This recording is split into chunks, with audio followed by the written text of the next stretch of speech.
Khandesh Urdu news کے ناظرین کی خدمت میں ساجد مرزا کا آداب۔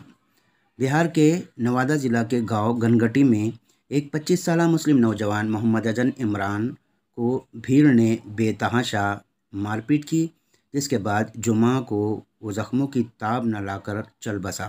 گنگٹی گاؤں سے 2 کلومیٹر دور سودن گاؤں کے رہائشی عمران کو ایک ٹریکٹر سے بیٹری چوری کرنے کا الزام لگانے کے بعد ہجوم نے بے رحمی سے پٹائی کی تھی۔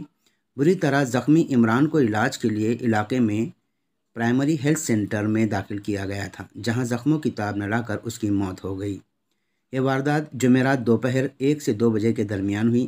عمران کے والد جمیل اختر نے میڈیا سے کہا کہ عمران اپنے ویلڈنگ کے کام کے ادھار پیسے مانگنے گیا تھا، لیکن ملزمین نے اس پر بیٹری چوری کا الزام لگایا اور اسے بری طرح مارا پیٹا، یہاں تک کہ انہوں نے اس کے جسم میں کیل بھی ٹھوکے اور چہرہ مسخ کرنے کی کوشش کی۔ اختر نے اپنے بیٹے کو کھو دیا، جو خاندان کا اکلوتا کمانے والا تھا۔ شرپسندوں نے پٹائی کرتے ہوئے اس کے بیٹے کو باندھ کر دور تک گھسیٹا۔ اگرچہ پولیس نے اسے ہسپتال منتقل کیا، لیکن اگلی صبح عمران کی موت ہو گئی۔